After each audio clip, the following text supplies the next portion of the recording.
Hello and welcome back to another one. And today we have some topics to run through in a few minutes, and we'll end it with 50's reaction to Kanye West at the latter part of the video, so stick around. And as always, if you're here for the first time, hit the subscribe button, turn on notifications, and find me on social media at ETLifestyle_web. So if you've been following this channel, you'd know that we've covered every bit of Grizzley's drama after he dissed Eminem on a track, and today we have an update on the matter as Grizzley recently appeared on Sway's universe and expanded on it. Now remember, Roy stated that Eminem had his sights on Grizzley before he misfired, and it looks like Grizzley would have made an appearance on Eminem's new album if it wasn't for that misfire. That's what many speculations suggest, and Royce described this as burning bridges you don't know you had. He just burned a bridge he didn't even know he had. And when you think of it, Grizzley did the opposite of the advice, keep your options open. And this is what Grizzley had to say about it. I had said something in a song about Eminem. You know, it wasn't the most respectful thing, but I never thought Em was going to hear it. Like, I ain't never had no problem with Eminem, and I ain't got nothing against him. I ain't got no problem with Em. I never met him. It's all love and respect. He kicked the door down for the city. You know what I'm saying? So, all right, let him know I rock with him.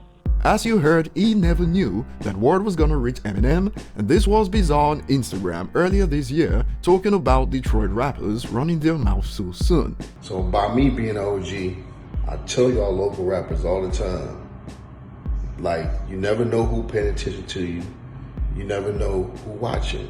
Recently, I covered a story about a Detroit rapper who was talking out of both sides of his mouth about Eminem. On one hand, he stated Eminem is no hero no more because he doesn't have access to Eminem like Royce, and on the other hand stated that he agrees that Eminem doesn't owe anyone.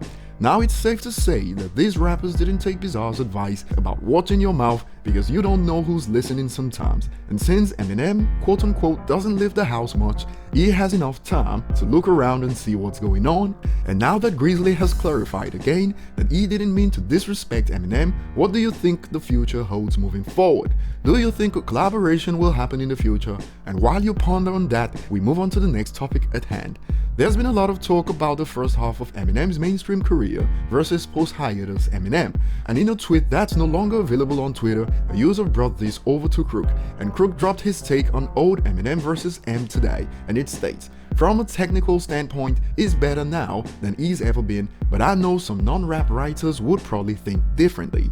And Crook has mastered the art of leaving some wiggle room when answering questions. In fact, he mostly answers this kind of questions with questions, and I believe his take is one I've seen a couple of people agree with, but do you also agree? And I would add that this is something that comes with experience.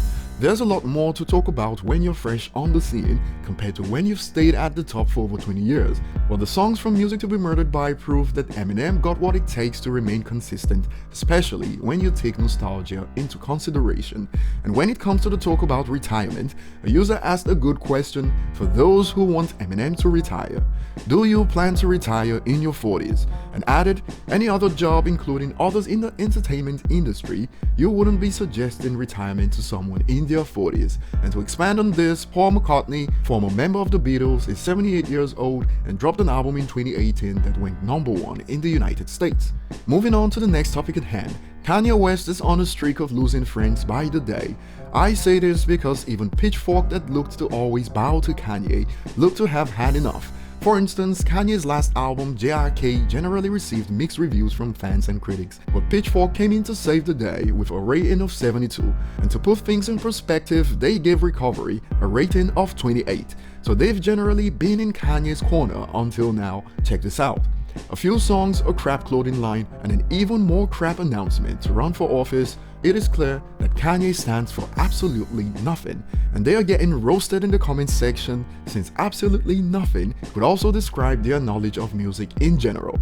So while he's losing some friends, 50 Cent reacted to the recent drama based on Kanye's latest comments about Harriet Tubman and stated, what did he just say?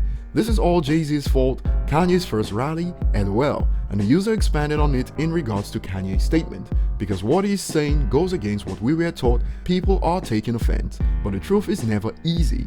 Yeah, she helped free them from one form, only to be placed in another, working for pennies and even being sent to end in war. Yeah is right, and it's quite interesting watching all this unfold. observing from the sidelines and see how quick the LSM turn their backs on Kanye West now that he's not doing what they expect anymore.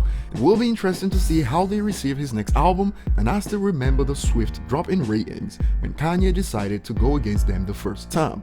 Will Kanye soon become the outlaw like Eminem, who gets hit from all ends of the LSM spectrum? Time will tell. That will be all. Share your thoughts below in the comments section, like and subscribe if you haven't, and see you on the next one.